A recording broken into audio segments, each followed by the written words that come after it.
Welcome back to the Winner Circle, everybody. I am here today with Marcel and team from Titan Secure, and they are a new big innovation award winner for their product, the Titan Secure product, which is a kind of the be all to end all for auto security. And they're going to walk us through all the threats and the new platforms and features coming out on Titan Secure to help kind of alleviate all those stolen cars. So, gentlemen, congratulations and welcome to the Winner Circle. Thank you very much, Russ. Thank you. So Marcel, why don't you step back, and for those of us that don't know who Titan Secure is, you guys are a South African company. Give us a little bit of background about Titan Secure and what you guys are kind of looking to solve in the automotive theft area. Yeah, so Titan Secure was established, like you said, in South Africa based on a general demand for curbing vehicle theft. We in South Africa have a large problem when it comes to vehicle theft. A lot of our vehicles get exported up into Africa and to some European countries, and there's various different types of products available. Most of your normal telematic tracking devices, and here and there's some anti-theft devices, but there's never really a product that sort of caters to all. And there wasn't really anything innovative around it. So it's when back in the day when Stephán and the founders came together and said, "Listen, how can we tackle this problem with something completely new, and something that we can then take and scale and grow the business to." And that's sort of where it founded. And Stephán can maybe elaborate around where it originally started. And as any growing business, we tend to pivot very quickly when we see things, don't necessarily work in a specific way.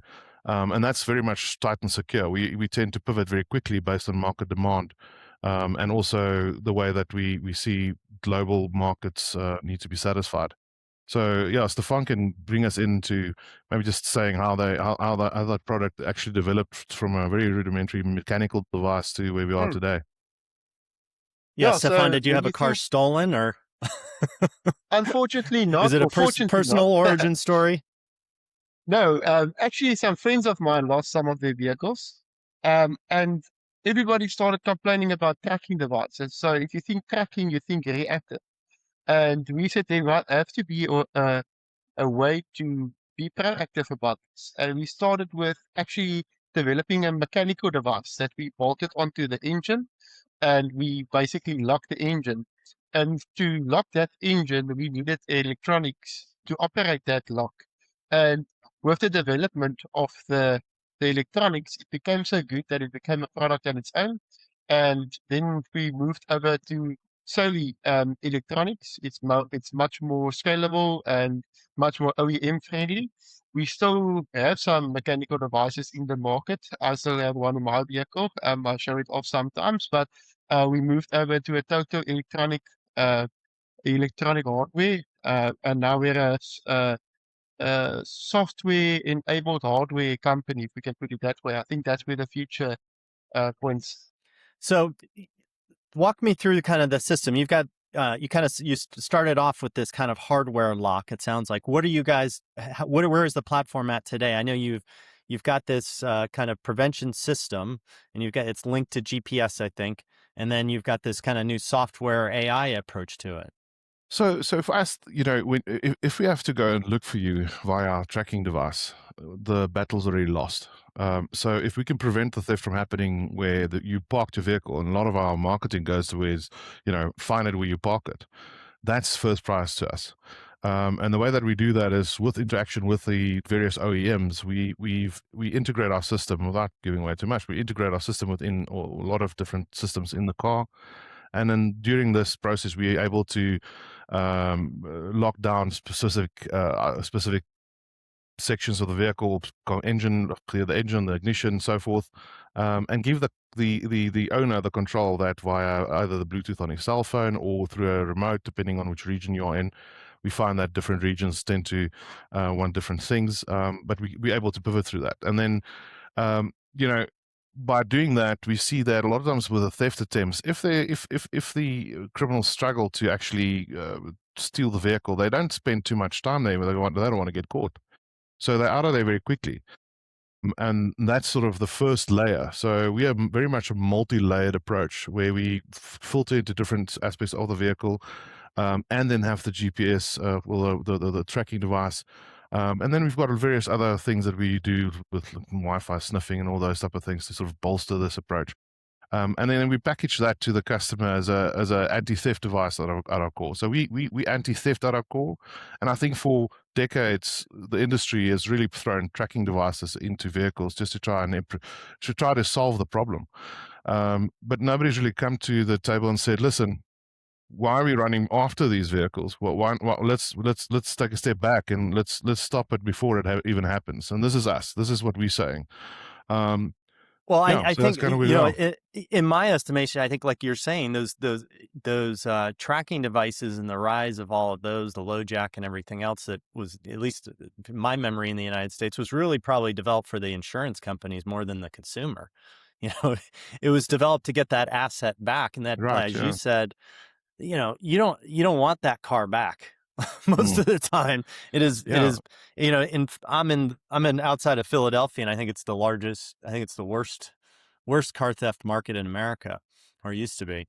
And those cars, you know, the cars are stolen and used for crimes or joyrides or whatever. It's not something that Parts trade. they're not Yeah. taking care of it. Yeah. A large part of The the damage automotive usually. theft. Sorry, Go ahead, Sorry Stephán, you got about Stefan. that? that. No, the damage normally starts when the wheel starts rolling. So if we immobilize the vehicle completely, there might be a broken window, there might be some interior damage, but minimal. But the damage normally starts when the wheels start turning, and we stop that, and so we stop a lot of um, damage to the vehicle due to that. Yeah, sorry, Marcel, I interrupted you. No, not at all. No, I was going to say exactly the same thing. You know, it's a lot of the damage done to a vehicle is looking for the actual tracking device, which they have time to do because they could leave. And so when they don't, you know, the damage to the vehicle is minimal, which means insurance looks at it and say, "Hey, I don't know, I might not even have to do a claim here because the guy's going to fix up the car himself." Well, Yeah. yeah, and it's interesting that you guys are integrated at an OEM level. I imagine there's a very large difference too in kind of the different types of thefts out there. I would imagine there's kind of that personal theft of I need to go commit a crime or go for a joyride, and then there's, like you're saying, there's this kind of organized enterprise theft that are shipping cars into different countries. And I imagine the tactics are very, very different. Like you're saying, you know, you get into the professionalism of it, and now all of a sudden I know how to bypass security. I know, you know, it's a couple guys. They're moving through a car pretty quickly, I would imagine. Yeah, just to step back in terms of the OEM, we although we integrate using working with the OEMs, we're not necessarily at the OEM level. Going through that process is just too cumbersome and takes too long. So Yeah. they know they have a problem and they know they've got a global problem. So they're very happy to share with us, and we share with them continuously, and we work with them to find a solution and continuously innovate that solution. So you know, and back to the question about the parts, the theft itself, a lot of it in certain areas are joyrides and those type of things. But a big part of the syndicates are actually for parts trade throughout Right. Africa and Eastern European countries. And you a lot of times you see these things spike, and that's kind of what's happening now when there's war in the world. You know, these countries are sanctioned, and these things tend to increase the parts trade. That's specifically a big problem with us in certain regions where specific vehicles that are more generic to, you know, high volume vehicles that are more generic to others are stolen specifically for the part trace to be utilized without Europe. And you know, when the vehicle parts arrive in Europe, they packaged nicely and refurbed, and the guy that's installed it's none the wiser. No idea. I always tell the guys, you know, when you when we sit around a boardroom table, the thieves or the syndicates are sitting around the same table. They don't collude in bars, and it's a $1 billion industry. It's an enterprise. It's enterprise, and the reasoning behind not integrating with the OEMs is you'll just become another tracking device because you'll not be able to. They'll not be able to keep up with your innovation around curbing this theft, and that's what we're all about, is keeping up with that curve. If you ask me, literally beginning of last year, well, how do they steal a Toyota Tacoma? I would have said they do this X, Y, Z. that has already changed 3 to 4 different times over the past year. So yeah, that's our job, is keeping abreast with the new trends of theft. Stephán, what's been the success rate of kind of your system versus kind of those traditional systems? No, we have 100% success rate, so we have not lost a single vehicle. So yeah, we always say it sounds like a made-up story. So, but that's our call. Yeah, if you didn't hear that, that was 100% success rate. So just to Yeah. get the number So out there. yeah. So we sometimes joke about it when we speak to insurance houses, and we want to say 99 point something, just to make it sound more believable. But currently, we are happy to say it's 100% success record. It's something that we're very proud of, and we'll continue to do that. That's our main mandate, and if we can't uphold that, then we fail as a company. Well, you guys have built this product in South Africa for, kind of a global problem. And now you've got this solution. What is your go-to-market kind of strategy in South Africa and the rest of the world? Are you selling to dealers, or are you selling direct to consumer? How are you going at this? Yeah, so in South Africa, it's very much we've got different vehicles getting into the market. So we work with the dealerships itself. But the dealership model is a lot different than Barton will allude to down in the US. Yeah, again, you mentioned it earlier. It's driven by consumer. So we listen to voice of customer constant. The customers will ask for us at the dealership itself. And then we've got a direct market where we do online advertising and customers approach us directly. Insurance houses, a lot of the insurance companies also refer customers to us who with higher risk vehicles, brokerages, fleet partners. A lot of fleet companies now also onboarded because they realize that they can utilize the tracking devices for whatever reason they need that to, but the losses still happen, and they want to try and curb that. Losing a vehicle is far more expensive than in terms of production and a production loss and all those things than whatever report you wanted to pull. But yeah, so it's a bit different in South Africa, and so is the US market reacts differently to it, and whatever other market we'll go to, we'll cater to. And Barton could tell you now exactly what our approach is in the US. He's spearheading that for us, and it's been a learning curve for us, for us South Africans, to see what the market in the US is different to our market in terms of just the vehicle ownership and how guys tend to react to it. Yeah, I can imagine that's very cultural. Barton, as you're going into expansion mode, what are you finding out there in terms of kind of consumer sentiment?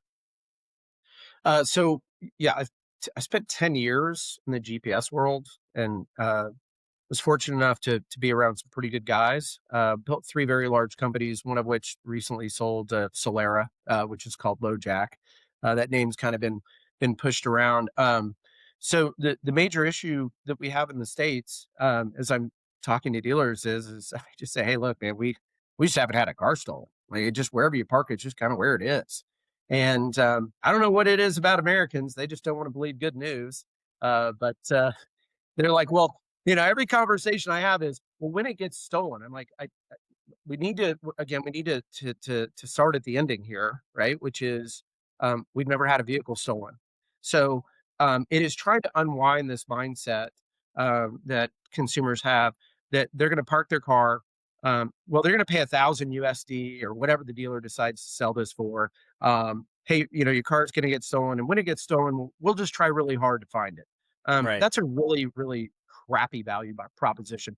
And if you look at the landscape for automotive dealers in the States, they wonder why there's such consumer distrust. And so we look at companies like Carvana and some of the other direct to consumer, and dealers are, customers are just like, hey, I just don't want to go down and have some guy going back and forth the manager. And customers don't want to buy things like etch or nitrogen or paint and fabric or door edge guards or cup guards, or all of these things that are just bolted onto the car that have a very, very minimal cost and really no direct impact to the end user, right? So when I looked at Titan a year and a half ago, and we launched really in January, the idea and the concept here is to unwind what every single American is thinking right now, right? So LoJack, which is a product, has essentially become a verb. If you think about it, it's like everybody buys a box of Kleenex, but which type of Kleenex, right? Right. So the same idea and the concept. So going to a dealer and saying, hey, you can sell something that is tangible, it's being used and interacted with daily by your customers. We have a 100% vehicle replacement theft guarantee. Hey, if we lose the car, we can't find it, we're going to buy you another car. That's above and beyond the settlement from your insurance. It is the same price, or at some dealerships less expensive than the low jack solution. And the best part about it is the customers have already had success with it. And as we came out and decided to launch in the States, we decided to try and create some stories, right? Because stories sell and facts tell. So one of the things that we did is we purchased a bait car, we donated it to the largest county in New Mexico. And I'm sorry to tell you, Russ, Albuquerque's got you beat on the auto theft side per capita. Oh, So all right. yeah, we Philly, buy shout this. out. You're number 2. Yeah, Philly wins. Well, we're going to football this year. Philly wins a lot of other things. Great sandwiches. So we buy this bait car. It's a 2016 Hyundai Sonata, and you've probably seen this from the podcast, right? Where you got these Kia boys, and they're starting it with a USB, and I mean, and Kia lost a $1 billion lawsuit. I mean, it's been a class action thing, and it's been settled. But so we donate this car. Now we allow on this car only the vehicle to be started. Okay, but the sheriff's department can remotely cut the fuel. Now you might say, well, why is that a big deal? Well, because the average bait car for Albuquerque Police Department costs them $100,000 a year, right? Our system's not even close to that. Then they have to put up signs that say there's a bait car in the area. Be careful. So you're already telling the guys, hey, we got something in the area. So totally different. So we donate and fund the program for the Bernalillo County Sheriff's Department. We've had close to 30 arrests, including a homicide offender. We've now fit systems on United States Marshal Services vehicles. And what the law enforcement guys tell me is the same thing. We don't want GPS. We want anti-theft. Yeah. We don't want to go and recover the car. It is a waste of resources for everybody involved. That's the consumer, that's the insurance company, and that's law enforcement. And we don't even talk about what is the true cost of loss to the retail consumer. Because see, I think it's really funny when people say, I'll take my chances. I've never had a car stolen before. Hey, if it's stolen, I don't want it back. Yada, yada, yada. Russ, here's the bottom line. It's $5,000 out of pocket. At least. USD, at least. Plus, don't tell me you're going to get back in the car and feel comfortable. No, if your house was robbed today, you wouldn't feel comfortable walking around your house. If you've ever gone through an insurance claim in the U.S., you know you are not fully covered. No, they will never make you whole. And if you can believe this, Russ, so my guys across the pond here, Marcel and Stephán, clearly are better with talking to insurance companies than I am, because I've been a member of USAA for over 25 years because of my military service. I can't even get an ear. I mean, it saves me 10%, but I'm literally looking at companies like USAA and I'm like, hey, my premiums have doubled in the last 4 years, not because of claims, but because I'm in a pool that's making claims, right? So I used to spend not that much. Now I spend a lot and I save more. But if I could go to an insurance company and go, we could eliminate auto theft completely for your entire portfolio of customers. What is your losses against premiums for just that section? So not accidents, right? But just that. And here in the States, it's amazing. I mean, if you ask me, the biggest Ponzi scheme in the United States is insurance, because they love premiums, but they don't love payments. And I don't know if it's the same over there, but I think there's definitely, I think, so much consumer, it's a consumer awareness issue. I had a home issue. It was a flooding incident. I had flood insurance, but you're out of pocket thousands and thousands of dollars. And as you're saying, once that vehicle starts rolling, the anxiety, the fear, the doubt, everything from the consumer standpoint is activated. As soon as that low jack goes off, your heart rate goes up. You're now thinking, what's been done in your car? Where is it? Now you have to track it down. Police have to track it down. Russ, it is such for everybody. It's such a disaster. So in my previous careers, I have been on three-way recovery calls. And it's probably the customer said that if the car was stolen, they didn't want it back. But they might want their golf clubs back, or their sporting equipment, or their laptop. It is a frantic call. It's truly scary and sad to listen to. And here's the thing, with law enforcement being underfunded and not appreciated, and we see this all over the country right now, the response time is terrible. I mean, I have dealer friends in the Pacific Northwest that they call because their vehicle's stolen, and they have a GPS on it. They don't have our system yet. Shame on me for not selling them Titan. I'm working on it. But the bottom line is they go, we can't even get Seattle PD to respond. Yeah. And in Albuquerque, where we do a bunch of business, you're not going to get a response from the Albuquerque Police Department. Well, They're yeah, just they're just all too prioritizing, thin. assets That's right. over people Yeah. too. So it's And John Allen, who's the sheriff for Bernalillo County, and Sam Bregman, who's the attorney general for or the district attorney for Bernalillo County, they've both said in the states, Russ, and this is where it's really, really sad. In the states, it is the funding mechanism for all the other crimes that we see. Okay, so that's going to be your drugs, your human trafficking, your sex trafficking, all of these things that adversely affect the community. And then when you look at cities like Albuquerque, Santa Fe, or just Albuquerque in general, or New Mexico in general, they really struggle to bring in large businesses, right? Like, why, if I own a multi-million-dollar business, besides tax reasons, why would I go to New Mexico? Why wouldn't? Because you have the highest auto theft rate, you have horrible violent crime, and all of it stems from the auto theft. So from our perspective, and again, this is Marcel and Stephán have got this thing right where it needs to be. If we can positively impact the community, if we can provide a 5, 7, or 10% reduction in auto theft, because dealers are getting customers to adopt our product at the time of purchase, that is something great that we're doing for the community. That is how you build a great business, is by doing something that's truly impactful. Yeah. Well, Mm. I think you're right. It's that cultural fit where if once you get that, you'll have wide scale adoption if you can change the outcome in a community like that. And the other thing I see happening in this market though is this big shift to EVs. So I wonder how you guys are playing into that market, and even into the even down market from EV into all motorcycles, trucks, everything else that are out there. How does this change what you guys are doing? Not at all. I mean, the shift to EVs, we were already in South Africa partnering with a company called Tinbot, and they do a whole range of full-on electrical delivery bikes. We've got the BYDs of the world in South Africa as well, with full EVs that we're already integrating into. It's just going to start feeling the parts trade. It's still, theft will still happen there, and the way that we integrate in these vehicles are not just specific. We can really take our integration and do it vehicle brand specific, and that's how we do it. We're not just a buy with account and go fit at your home type of institution.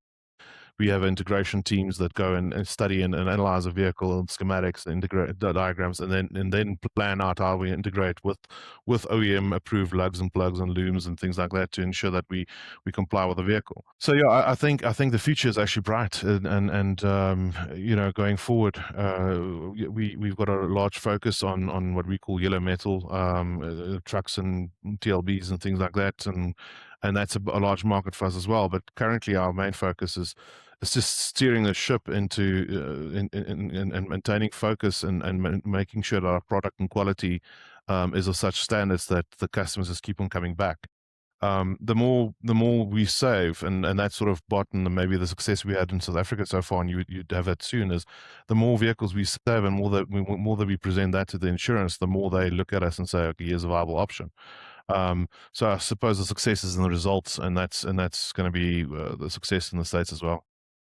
Yeah, I think Barton, you can maybe comment too. Maybe you saw it. I did see. I think in the U.S. we saw a new insurance policy come out for Tesla models with full self-driving, I guess is what they called it, and it was a 30% reduction in insurance cost if you were full self-driving, because they knew it was less likely to get in an accident.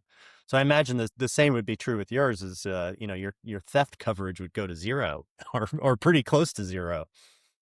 I mean, it should. It should. I'm sorry, Marcel. It No, go should. for it, Barton. Like I said, I mean, I just, we during COVID, everything was quiet. We come out of COVID, the dealers that we're meeting with in New Mexico, their garage keepers insurance has doubled over the last 5 years, but their revenue has not, right? Yeah.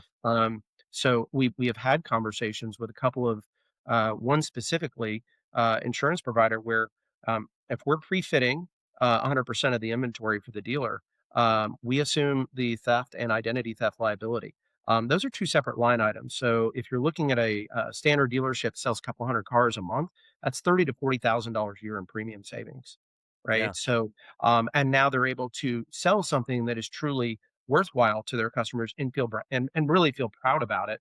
And as far as EVs are concerned, we've already fit our system on Teslas, and I would like to talk to that very quickly as far as the integration goes, because of my history in GPS. Now, I'm going to put this out there because I'm not scared. I'm telling you right now, there's two places where you can put a GPS on a car. You can put it through the OBD port, which is what everybody uses.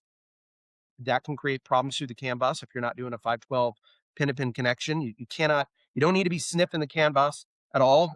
You can't stay up with the over-the-air updates from the OEM. Or they have another device that they call the stealth device. Well, it just hooks onto the post on the battery. Okay, so that's the two places. So the installation for something like this is 6 to 8 minutes. The uninstallation, which we've seen, and from a guy that preloaded hundreds and hundreds of stores with GPS, it was the one car that we needed to find where it was ripped out. And there are videos. There are videos all over the internet with different GPS companies and customers finding those trackers. I have never in my life seen such an intricate and important and detail-oriented fitment of this. The example of this is I took my little Honda Accord down to get there was some sort of recalls on it. They unhooked the battery. Now I had disarmed the system. Here's the thing: 2 master Honda technicians, 4 others. My dash is off. They said, we're going to have to keep the car overnight. We cannot get it to turn on. I go, I forgot to tell you how that tightens system. So that's 6 individuals that are looking at this. This store was owned by Berkshire Hathaway Automotive, by the way. It's Bell Honda right here in Phoenix. So you have experts in a controlled environment that can't find what we're doing. Yeah, that factory is trained. For the guy that did the 6-minute installs and sold that to the dealers. For customers, you have to know and understand that what we're doing inside of the car is unlike anything that you've ever seen in your life. And to me, there's no moral conflict here, because we're truly selling something that is an industry disruptor. And as far as it relates to the OEMs, I'm glad we're talking to them. But here's the thing: I don't think Mary Barra at General Motors cares if a Chevy Silverado or a Chevy Suburban gets stolen. In fact, I think she's rooting for them to be stolen. I mean, their margins on parts and reselling cars is great. So it's this vicious circle, and to have something like this in place. And I can tell you right now, I've never been more secure and happy when I leave my car, because I really don't think about it at all. Right. So, and that's the peace of mind is the juice is worth the squeeze in that area for sure. Now, Marcel and Stephán, how do you guys stay ahead of the new threats? Or I see all these scanners and stuff, the flipper that are spoofing keys and doing all that stuff. I imagine the threats are getting significantly more complicated as, access to these tools becomes kind of easier to get, and as AI makes it easier to code things, right? Yeah. So I always like to say, like, we've been privileged in the sense that we've been dealing with a third world problem for very long, and now we can sort of give you the solutions to the answers to these things, because we've been dealing with military-sized jamming detectors and things like that, jammers and whatnot, so for very long. And but if you can design a system that whether you've got a jam or not, it's got no bearing on whether you can start the vehicle or not. You circumvent that, and that's just adding the layers. We also practice something called Kaizen, so it's very much the Japanese term that Toyota also uses: continuous improvement, and going to the source, finding what you can change and improving on that. And that's very important in this space, because, as you just said, the way they steal vehicles changes on a monthly basis. And as OEM says, we sort of figured out that they connect on this CAN bus, and therefore we took this wire out. They just go to another place. So you have to stay abreast with all these things. And the way we're doing, and we've literally rolled out 3 different products in the last 2 years, just staying ahead. And it's not adaptions, it's new products. And again, we're looking in the future, and we're looking into going modular and making it adding more layers to the system to make it take. Look, I've got no illusions. If somebody sits with a vehicle for 12 to 14 hours or whatever, and they've got time, they're going to try and figure it out. They will be this. I know Stephán doesn't want to hear it, but if there's enough time, somebody might be able to get that car on a low bed at least and drive off with it. But we will then. They're coming for you. I mean, That's it. You And know, the more popular you get, and the you know, the more popular you get, the more people are coming at you. That was the old adage for Mac security is Mac people didn't need security is because there weren't enough Macs out in the world for people to really attack them. That's changed obviously, but yeah, you guys are going to be playing whack-a-mole, I imagine, of developing product and improving it, kind of like you're saying. Yeah, definitely. And again, it caters to different regions. Large focus for us, well, not focus, but a large market that's sort of open up is Australia. Australia is inundated with, and I mean, it's this island, right? So right at the bottom, but they've got a massive problem with car theft and parts theft. Really just overtaken you in South Africa in that sense. And there's nothing really there, and the OEMs in that region as a result as sort of reverted back to issuing standard steering wheel locks. The steering wheel lock you put on, because that's the answer they've got. They haven't been dealing with these issues that we've been dealing with, and that's why we feel comfortable in like being able to expand this product into Africa, into the Americas, into Europe. Yeah, that's the future. And Stephán, from a product perspective, what are you looking at next?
Yeah. Super interesting, guys. Congratulations to you for solving the problem. Now we just got to go out and get the world to adopt it, right?